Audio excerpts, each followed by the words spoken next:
Hello दोस्तों, स्वागत है आपका लीगल गुरु में। दोस्तों, आज हम बात करेंगे चेक बाउंस के बारे में। यदि आपको किसी व्यक्ति ने कोई चेक दे दिया और वो बाउंस हो जाता है तो आपको क्या करना है। दोस्तों, आपके द्वारा यदि किसी व्यक्ति को कोई माल दिया गया है या कोई सर्विस दी गई है या कोई पैसा उधार दिया गया है, उसकी अदायगी के पेटे या कोई लायबिलिटी डिस्चार्ज करने के पेटे किसी व्यक्ति ने आपको कोई चेक दिया है और वो आप बैंक में लगाते हैं और वो बाउंस हो जाता है तो आपको क्या करना होगा।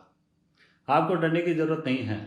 नेगोशिएबल इंस्ट्रूमेंट एक्ट 1881 की धारा 138 के तहत आप परिवाद करके उस व्यक्ति से चेक राशि से दुगनी राशि वसूल कर सकते हैं। इस केस में आपको सबसे ज़्यादा जो ध्यान रखने वाली बात है वो यह है कि आपको एक निश्चित अवधि में एक निश्चित कार्रवाई को करना होता है। चेक कई प्रकार से रिटर्न होता है। कई कारण हो सकते हैं चेक रिटर्न होने के लिए, जैसे उसके खाते में पर्याप्त राशि नहीं है, उसने चेक को स्टॉप करा दिया है, उसका अकाउंट खाता जो है वो बंद है, या उसकी जो सिग्नेचर है वो डिफर हैं। इन सभी कारणों के अलावा और भी कई कारण हो सकते हैं चेक रिटर्न होने के लिए, लेकिन अधिकतर जो केस बाउंस होता है वो अपर्याप्त राशि यानी इनसफिशिएंट के रिमार्क के साथ वापस होता है।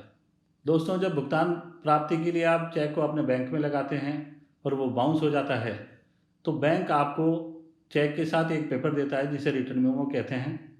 उस रिटर्न मेमो में एक कारण लिखा होता है कि आपका चेक किस कारण से बाउंस किया गया है। जब आपको चेक बाउंस होने की सूचना प्राप्त होती है तो उस तारीख से 30 दिन के अंदर अंदर आपको जिस व्यक्ति ने चेक दिया है उसके वर्तमान और सही पते पर लीगल नोटिस भिजवाना होता है। ये लीगल नोटिस आप स्वयं भी दे सकते हैं और वकील के जरिए भी भिजवा सकते हैं। दोस्तों, आपको लीगल नोटिस में लिखना क्या होगा। आपको लीगल नोटिस में बताना होगा कि आप उसको कैसे जानते हैं और आपको बताना होगा कि चेक आपको किस लायबिलिटी के पेटे प्राप्त हुआ। साथ ही साथ आपको बताना होगा कि आपने चेक को बैंक में कब लगाया, चेक कब रिटर्न हुआ और किस कारण से रिटर्न हुआ। आपको इस नोटिस में मांग करनी होगी कि नोटिस प्राप्ति के 15 दिन के अंदर अंदर जो चेक में वर्णित राशि है वह व्यक्ति आपको लौटा देवे। अगर राशि नहीं लौटाता है तो आप उसके खिलाफ धारा 138 नेगोशिएबल इंस्ट्रूमेंट एक्ट के तहत कोर्ट में केस कर देंगे। यदि वह व्यक्ति नोटिस प्राप्ति के बाद भी आपको चेक की राशि वापस नहीं लौटाता है और नोटिस का कोई जवाब नहीं देता है या गलत तथ्यों पर आधारित जवाब देता है तो उसके पश्चात आप 15 दिवस की अवधि छोड़कर, नोटिस की 15 दिवस की अवधि छोड़कर 30 दिन के अंदर अंदर कोर्ट के अंदर परिवाद दायर कर सकेंगे। दोस्तों, आपके द्वारा जो केस किया जाएगा वो एक फौजदारी केस कहलाएगा। आपको किस न्यायालय में ये केस करना होगा, उसका क्षेत्राधिकार क्या होगा, उसके बारे में मैं आपको बताता हूँ।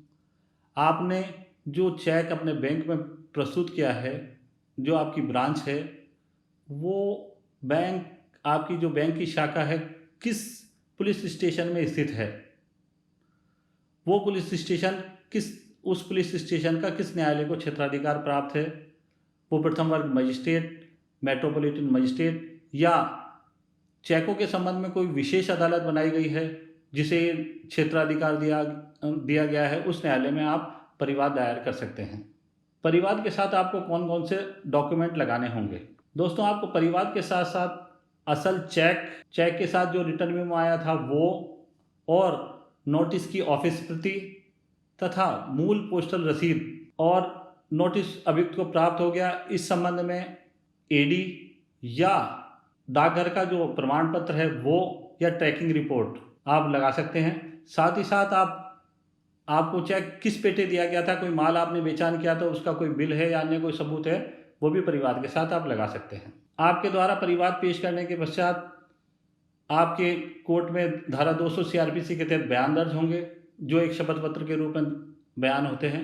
कोर्ट परिवाद के डॉक्यूमेंट के और आपके बयानों के आधार पर अभियुक्त को समन के जरिए तलब करेगा। अभियुक्त कोर्ट में हाजिर होकर अपनी जमानत कराएगा। जमानत कराने के बाद या तो वो आपको चेक की राशि लौटा देगा।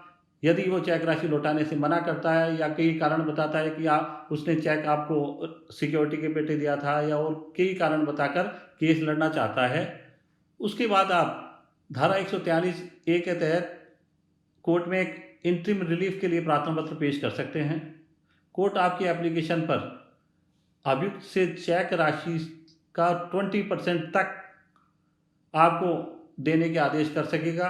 ये राशि आप कंडीशनल कोर्ट से प्राप्त कर सकते हैं। अगर आप केस हार जाते हैं तो आपको ये राशि मैं ब्याज के वापस लौटानी होगी। दोस्तों, उसके बाद कोर्ट में आपके बयान होंगे, आपके गवाहों के बयान होंगे, अभियुक्त है उसके बयान होंगे, उसके गवाहों के बयान होंगे और कोर्ट अंत में इन सभी के आधार पर फैसला करेगा। यदि आप अपना केस साबित कर देते हैं तो कोर्ट अभियुक्त को 2 वर्ष की कारावास की सजा और चेक राशि से दुगनी राशि का जुर्माना या दोनों की सजा कर सकता है और जो जुर्माना राशि की है वो बतौर क्षतिपूर्ति आपको दिला सकता है। दोस्तों, मेरा ये वीडियो आपको कैसा लगा? पसंद आने पर लाइक और शेयर करें और वीडियो देखने के लिए मेरे चैनल को सब्सक्राइब करें। जय हिंद।